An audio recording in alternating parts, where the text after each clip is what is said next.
오늘은 칼럼 생생 토크 5회째입니다. 오늘 오정근 고려대 교수님이시자 또 아시아 금융학회장을 맡고 계신 오정근 교수님의 경기 회복, 성장 동력 확충, 투 트랙 대책 시급이라는 컬럼을 가지고 오 교수님부터 아주 귀한 말씀을 듣는 자리를 마련했습니다. 자, 교수님 안녕하세요. 네, 예. 안녕하세요. 예.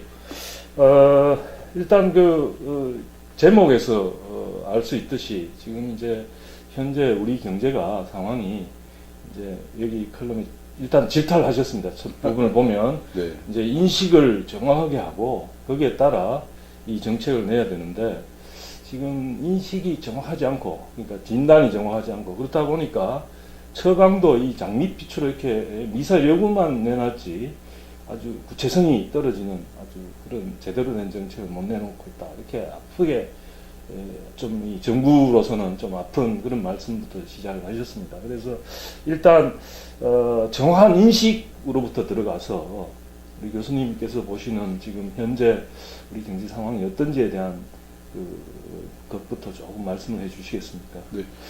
금년에 우리 경제가 기획재정부에서 2.3% 성장할 거라고 얘기했습니다.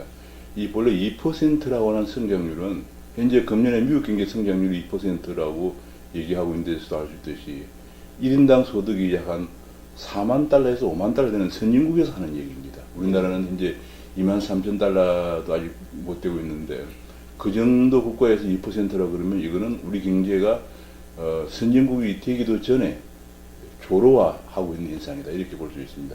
현재 우리 경제는 최소한 4, 5% 이상은 성장을 해야 선진국에 갈 수 있는 그런 상황인데 현재 2%를 가지고 지금 얘기하고 있는 거 그리고 제가 보기엔 금년 같은 경우에는 경우에 따라서는 2%도 그것만 해도 힘든 그런 상황이 전개되고 있고요. 예.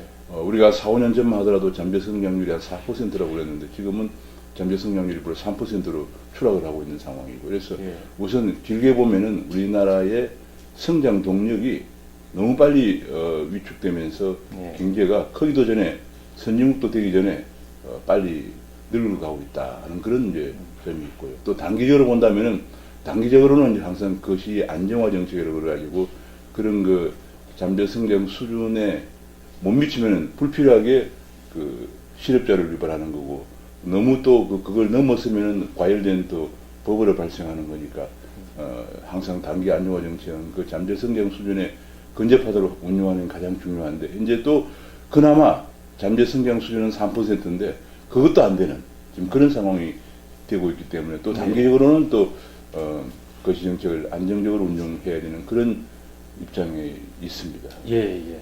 그러니까 정리하자면 이제 우리가 이제 쉽게 말해서 이제 점점 자라야 되는데 선진국으로부터 네. 성장판이 너무 빨리 닦이는 거 아닌가 첫 번째로 그렇습니다. 그런 거 있고 또 그 와중에 잠재 성장률에도 못 미치는 부분이 있다 보니까 네.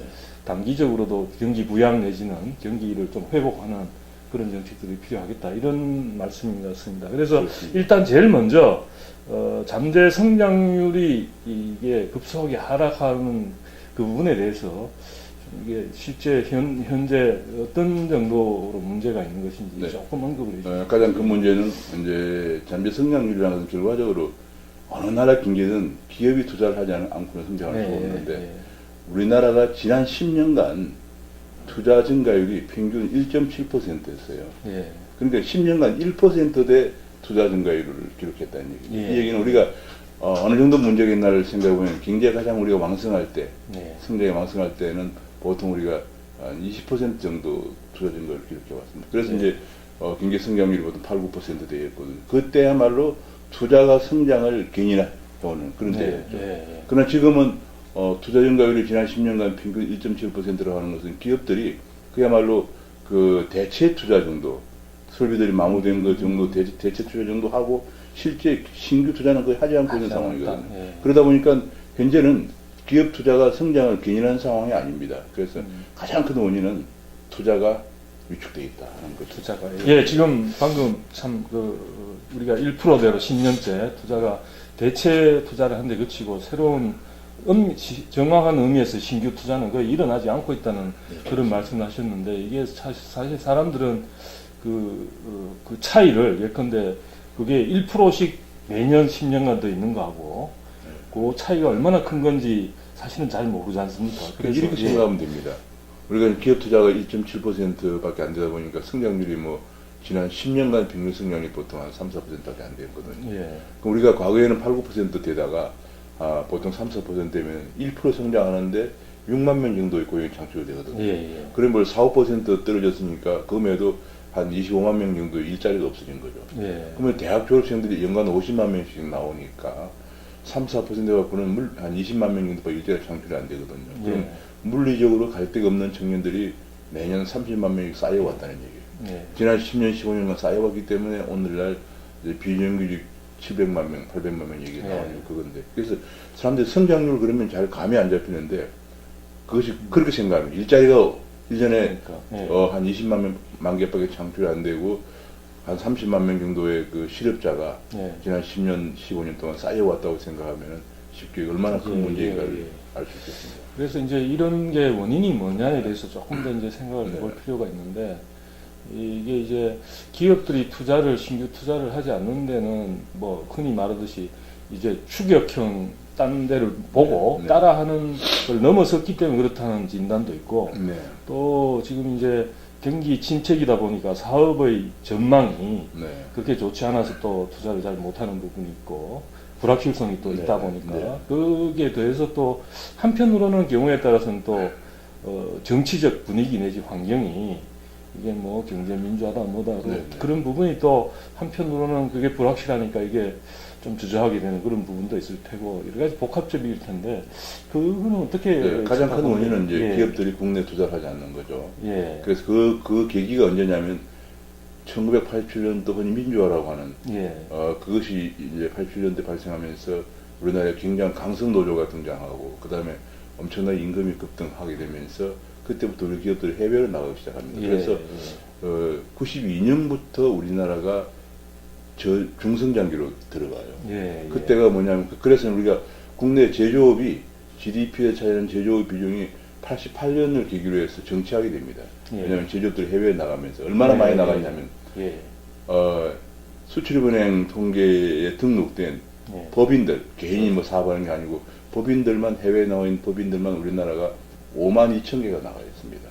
그러니까 이제 국내에는 기업들 자꾸 없어지는데 우리가 사람들이 이제 국내에서 뭐 삼성전자다, 현대차다 큰 기업들 보면 국내 제조업이 많은 것 같지만은 1986년도에 예. 300인 이상 기업들이 1255개였습니다. 예. 근데 지금은 300인 이상 기업이 650개밖에 안 돼요. 예. 절반으로 줄어들었습니다. 그렇기 때문에 예. 현재 우선 대기업의 숫자가 300 이상 그러면 중견기업이죠. 중견기업의 숫자가 650개로 절반으로 줄어들고요. 1000명 이상 고용하고 있는 대기업은 110개 정도밖에 안 됩니다. 예. 그러니까 우리나라가 기업들이 이제 국내 투자를 안 하고 전부 해외에 투자한다는 얘기예요. 예. 지금 우리가 알지만 삼성전자, 삼성반도체, 중국이나 그다음 미국에 공장을 세우고 현대차, 기아차도 지금 중국이나 미국에 공장을 세웁니다. 그래서 우리가 그런 문제가 지금 그래서 이제 결과적으로 뭐냐면 구미공단도 없어지고 그다음에 우리가 알고 있는 구로공단도 없어지고 예. 다 그런 식이거든요. 예. 결과적으로 기업들이 국내에서 투자할 수 있는 여건이 안 되기 때문에 예. 해외로 전부 나간 것 때문에 결과적으로 국내 투자가 지난 예. 10년 넘게 안 되고 있는 그런 그러니까 상황입니다. 그런 여건이라는 게 결국은 한 부분은 물론 임금이라든가 이런 것도 있겠지만 또 네. 다른 부분은 아까 말씀드린 전체적인 민주화 그때부터 시작된 네. 그런 부분도 일정한 영향을 미쳤을 그다음 또 한 것 가지는 같습니다. 정부에 예. 우리나라는 규제가 없어져야 되는데 규제가 더 규제가 심해요. 예전에 더 그래서 심해지고 예. 해외 저도 해외 생활을 이제 오래 했습니다. 해외 생활하면서 기업들하고 제가 거의 한 달에 한 번 정도를 회의를 예. 만나고 이제 예. 얘기해요. 그 해외 법인장들이 한결같은 얘기가 해외에 나와 있으니까 제일 편한 게 뭐냐? 누가 잔소리하는 사람 좋다. 예. 우리나라에서 뭐 하나 사업을 하려면은 온갖 그 데서 간섭을 합니다. 예. 좋게 말하면 규제고 나쁘게 말하면 간섭인데 그것이 무슨 뭐 고위직만 간섭하는 게 아니에요. 뭐 그냥 지방의 그 여러 가지 또 예. 화제를 해가지고 이러다 보니까 정말로 기업하기가 힘들다. 그런데 해외에 나와 있으니까 정말로 간섭을 안 할 뿐만 아니라 심지어 우리가 작년에도 보도가 되어 있지만 삼성 반도체가 중국에 공장을 건설했다고 발표를 하자마자 중국 각 성이 서로 유치하려고 경쟁이 됐습니다. 예. 뭐 토지를 무상으로 제공하는 것은 물론이고 법인세를 면제해주고 심지어는 중국인 근로자에게 한국어 교육도 중국 성이 알아서 해주고 심지어는 그 도로 그 동네 이름 같은 것도 한국 사람이 편리하게 바꿔주고 뭐 이런 정도 되다 보니까 우리 기업들이 자꾸 이제 해외로 나가고 나가는 데 비해서 우리나라는 아직도 여전히 그 규제가 너무 심하고 심지어 최근 들어서 경제민주화라는 이름으로 규제가 더 많이 생기면서 기업들이 더욱더 투자를 예. 안 하고 위축되는 그런 모습을 보이고 예. 있습니다. 하여튼 그래서 이제 장기적인 어떤 그 잠재 성장률을 올린다는 거는 다르게 얘기하면 경제적 여건을 네, 투자가 될 수 있는 쪽으로 그렇습니다. 만들어가는 걸 말씀하시는 그렇습니다. 거죠. 그러니까 가장 중요한. 예, 예.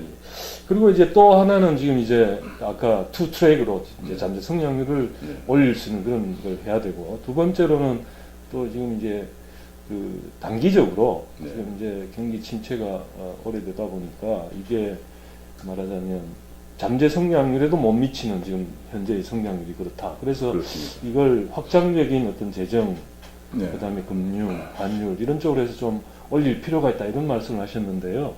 그렇다면 이쪽에 지금 현재 각 부분별로 네. 이제 투자나 소비, 수출이 각 부분별로 이렇게 나누어서 말씀해 주는데 이거 좀 지금 우리가 지금 상황이 이제 어떤지. 경제면 크게 세 가지죠. 경제 예. 그런 의미 이제 첫째는 수출, 예. 그다음에 투자, 소비입니다. 예, 예, 이게 예, 예. 3대 이제 축인데 예. 수출은 현재 우리나라 수출이 보통 연간 한 20%, 15% 이상 증가해야 되는데 예. 금년 1, 2월 동안에 0.6% 증가했습니다. 예. 예. 제가 보기에 금년 하반기에는 마이너스까지 갈 가능성이 왜냐하면 일본의 엔화가 저렇게 계속적으로 절하되면서 상대적으로 좀 일본 같은 기업은 엔화가 한 30% 이상 절하가 됐기 때문에 예.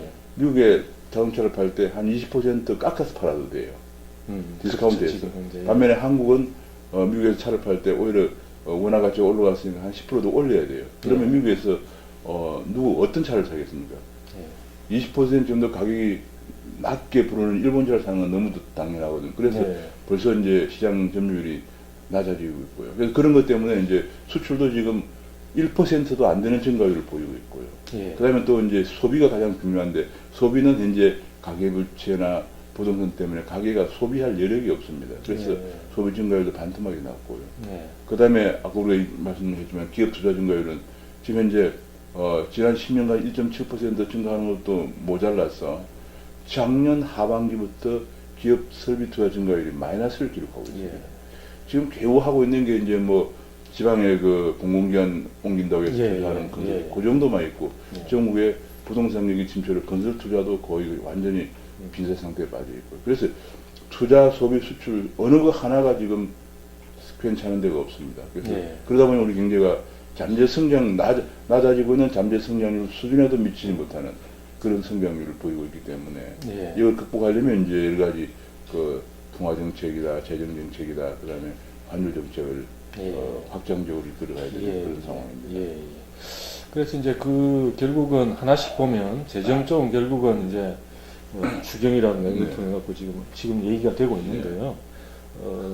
그런 부분일 테고, 그다음에 이제 통화 정책이라면 결국 이제 금리 네. 수준을 또 조정하는 게 되고, 환율 같으면 또 아까 말씀하셨듯이 엔저라든가 네. 이런 데 대응하는 그런 게 될 텐데, 지금 이제 하나씩 한번 보면 지금 금리 일단 제일 먼저 추경부터 네. 한번 살펴보면 이게 이제 저기 글에도 쓰셨습니다만은 추경을 하되 이걸 되도록이면 이제 성장 잠재력을 좀 네. 키울 수 있는 쪽으로 그렇게 갔으면 좋겠다 이런 말씀을 그렇습니다. 왜냐하면 우리가 이걸 생각해 보면 됩니다. 경제가 안 좋을 때는 정부에서 추경을 해서 돈을 푸는 것은 일종의 마중물 효과라고 그래가지고 경제가 예. 워낙 안 좋으니까 예. 이제 펌프를 이제 예, 예. 그 물이 올라가기 위해서 마중물을 붓는 거죠. 그 마중물을 쓸 때는 항상 그 마중물이 그냥 없어지는 게 아니고 계속적으로 그것이 성장을 이끌어갈 수 있는데 해야 돼요. 예. 예를 들면은 우리가 뭐 잘 알고 있지만 대공황 때 미국에서 그 한 것이 그 테니스 계곡에 그 황량한 테니스 계곡에다가 댐을 건설하는 거였어요. 예. 그럼 댐을 건설하니까 그 당시에 고용도 창출하고 성장도 대공황으로부터 탈출하는 것도 됐지만은 지금까지도 그 댐 건설한 것을 지금도 그 전력을 쓰고 있습니다. 예. 그러니까 한 번 쓰고 없어진 게 아니죠. 예. 또 우리 옛날에 박정희 대통령 때를 생각해보면 우리 김 박사님 잘 아시겠지만은 그때 그 우리 백성들한 국민들에게 먹을 걸 줘야 되는데 그냥 주는 게 아니고 산에 나무를 심으면 줬어요. 예. 그 다음에 신작로를 닦으러 나오면 줍니다. 예. 그렇게 해서 길이 생기고 산에 산림 녹화가 되면서 그 받은 돈으로 국민들이 소비를 하게 되면서 소비재 산업이 또 융성하게 되는 거예요. 예. 그러니까 결과적으로 그런 식으로 뭔가 정부에서 한 20조 정도에 해당되는 것을 할 때는 그 20조는 굉장히 귀한 겁니다. 왜냐하면 이게 국채를 발행해야 하기 때문에 국가의 빚이에요. 예, 그렇죠. 현재 우리가 국가의 빚이 더 늘어나면 안 되는 상황인데도 빚을 내서 할 때는 그 빚이 한 번 쓰고 없어지면 안 되죠. 예를 들면은 우리 저도 이제 가끔 이제 청계산 같은데 혹은 대문산 같은데 갑니다만 가면 이제 뭐 동네 노인들이 뭐 이렇게 옷을 입고 와서 뭐 하나 주고 앉아있다 뭐 이렇게 합니다. 그럼 하루에 몇만 원씩 주거든요. 그걸 고용 창출이라고 합니다. 물론 그분도 돈이 필요하지만 그런 식으로 해버리면 그걸 그냥 끝이에요. 또 내년에 또 그 돈을 또 마련해야 돼요. 예. 그래서 취약계층이나 서민들에게 현금을 지급하는 것도 좋지만은 지속적으로 일자리가 만들어지는 부분에 투자를 해야만이 그 우리가 빚을 내서 하는 것이 나중에 그 빚을 갚을 수가 있는 거고 그렇지 않으면 나중에 그 빚 금년에 쓰고 없어지면 내년에 또 빚을 내야 돼요. 결국 그게 이제 남유럽 케이스거든요. 네. 그렇게 만들어서 이번에 20조 정도를 안팎을 두고 여야 간에 또 이제 뭐 서로 간에 어디에 쓰느냐 가지고 싸우고 있는데 제가 보기에는 가장 중요한 것 중 하나가 이왕 성장 그 능력을 잠재 성장률을 올리면서 경기도 회복시키면서 잠재 성장률도 제고시킬 수 있는 그런 방향으로 그 귀한 빚을 낸 돈을 써야 한다는 거. 그래서 재정 정책의 한 두 가지입니다. 양화 그 금액 규모하고 그 다음에 정책의 지출의 내용 이 두 가지가 재정 정책의 기본적인 예, 내용입니다. 예, 예.